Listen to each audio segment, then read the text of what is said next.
Hi guys good morning. तपाईहरुलाई फेरि आजको यो सुनौलो दिनमा मेरो भिडियोमा स्वागत छ। गाइज यति बेला चाहिँ बिहानको 6 बज्यो अनि म चाहिँ कचौरा लिएर बट्टाईको अन्डा बट्याउन जाँदैछु। किनभने हाम्रो बट्टाईले चाहिँ रातिको समयमा अन्डा दिन्छ र बिहान चाहिँ यसलाई अन्डा टिप्नु पर्ने हुन्छ। सो म तपाईलाई चाहिँ भिडियोमा देखाउँदैछु आज चाहिँ कति अन्डा पारेछ त हाम्रो बट्टाईले। म सबै हटाएर तपाईलाई देखाउने छु। गाइज हाम्रो बट्टाईले दाना सब पोखाएछ। यहाँ अहिले यस्तै दाना पोखाएछ। अन्डा चाहिँ भित्र छ सबै तपाईले देख्न सक्नुहुन्छ। म चाहिँ गन्छु कतिवटा रहेछ। म आज सबै देखाउने छ तपाईहरुलाई कतिवटा अन्डा रहेछ आज।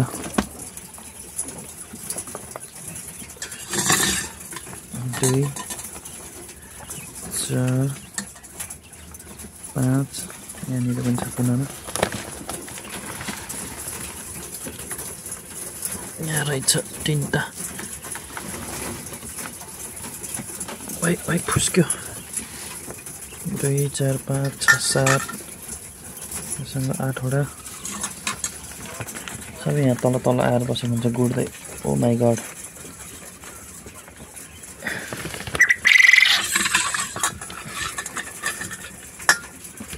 2 4 6 8 9वटा भयो।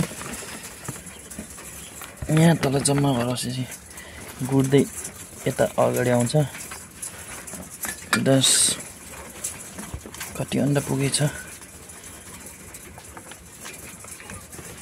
11 कता गयो अरे। 12 यहाँ चाहिँ 12वटा रहेछ नि। यताको साइडमा कति छ यसको मुनिपट्टि एउटा पछाडि सबै गुडेर आउँछ। यो यहाँनिर एउटा रहेछ हातले भेटिरहेछ।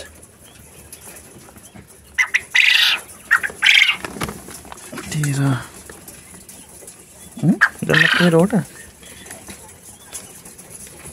आज त थोरै दियो त बट्टाईले अन्डा। कि उता पनि छ।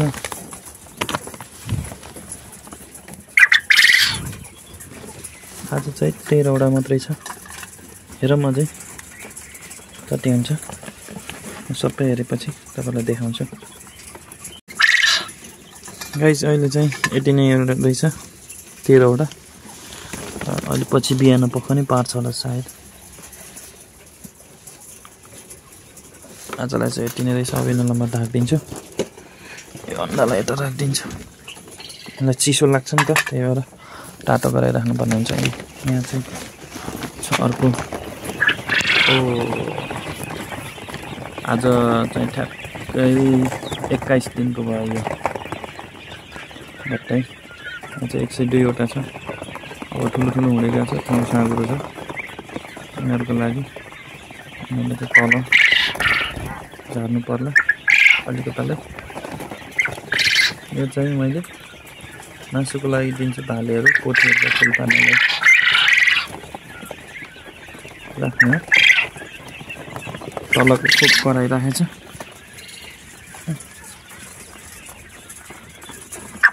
दाना सक्छ एक साइडमा। यता चाहिँ रहेछ दाना। यतापट्टिको भाँडा चाहिँ दाना सकिसकेछ।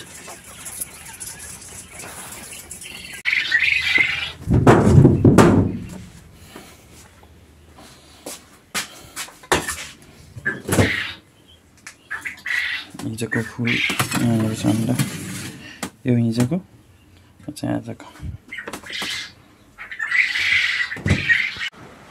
फेरि पनि स्वागत छ गाइस भिडियोमा।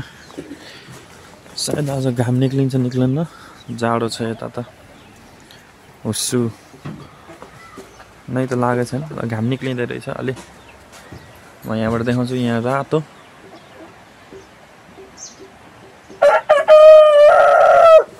कुखुराहरू बासिरहेछ। म चाहिँ कुखुरा हेर्न आउँदैछु। अहिले बिहान समय। अब खाना खाएर काममा निक्लिनुपर्छ। त्यही भएर अहिले बिहान चाहिँ सबै कुखुराले हेर्नु पऱ्यो भनेर म यता आएको छु चापी खोल्नलाई। फर्स्टमा त हाम्रो लोकल कुखुरा 18 बसी छिन् टन्नै फुल पारेर हिँडेर पनि। त्यसपछि हाम्रो हाँस र यहाँ छ फाइटर। म पुरै खोलेर चाबी खोलेर देखाउँछु गाइज। आइज फाइटर यत्रो ठुलो भयो अहिले यो। बाहिर निक्लेपछि फेरि खेल्ने हो यसको ध्यान बाहिरै भाग्छ। अब तिनीहरूलाई फेरि एकछिनमा ठुन्दिने हो हाँसहरू तल झरिसकेपछि। यिनीहरूलाई फेरि दाना लिएर दिनुपर्छ चापट यिनीहरूलाई। त्यसपछि म यता ठुलो खोर खोल्दैछु। कुखुराहरू ओइ ओइ निक्लिने होइन चिसो छ बाहिर यस्तो छ। ओइ ओइ ओइ ओइ प्लास्टिक पनि खोल्दै छैनन्। अनि पनि आजभोलि त छोडो बानी गराएको निक्लाउनु मात्रै खोज्छ। ओइ उठ जा अब एकछिनमा म दाना लिएर दिन्छु सबै सक्का। पानी त रहेछ चिसोले होला खासै पानी खाँदैन। घाम आएपछि प्लास्टिक खोलिदिनुपर्छ। अहिले त दाना लिएर हालिदिन्छु। बस यहीँ परिवारहरू यहाँ खुसी खुसी बसिरहन्। सबै भाले छ उनीहरूलाई पोथी लिएर आइदिनु पऱ्यो। सब दाना हालिदिन्छु अब मैले उनीहरूलाई। दाना हालिसकेपछि फेरि एकचोटि तपाईँलाई म भिडियो देखाउँछु गाइज। अब चाहिँ घाम निक्लिसकेको छ। यस्तो देखिन्छ पछाडिको नजारा देख्नुहोस्। यो चाहिँ हाम्रो आलुको बारी तलको लसुन। यहाँ चाहिँ लसुन र धनियाँ अनि यति साग पनि छ चाइनिज साग। अनि मैले यहाँ चाहिँ पुरै प्लास्टिकहरू हटाइदिइसकेँ। अब कुखुराले चाहिँ टन्न घाम खानुपर्छ त्यही भएर। ओ माई पुरै दाना पोखायो फेरि। यस्तो हालत छ यिनीहरूको यो। दौडी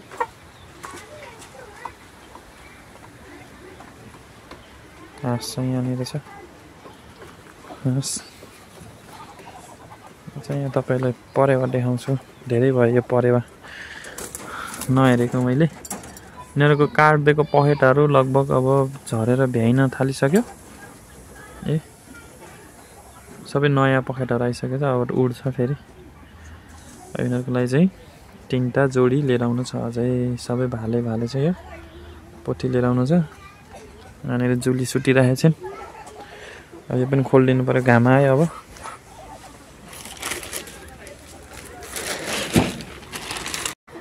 गाइज अब हाम्रो हाँसले पनि अन्डा दिने बेला भयो।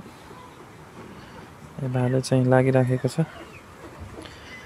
चापटै खाएको छैन तिनीहरू त एकदम म्याच्योर भइसक्यो अहिले हुर्केर। यही थियो गाइज आजको भिडियो। कस्तो लाग्यो भिडियो तपाईँहरूलाई? यदि च्यानलमा पहिलोचोटि हुनुहुन्छ भने च्यानललाई सब्सक्राइब गरेर जानु होला। भिडियो पुरा हेरिदिनु भएको लागि धन्यवाद।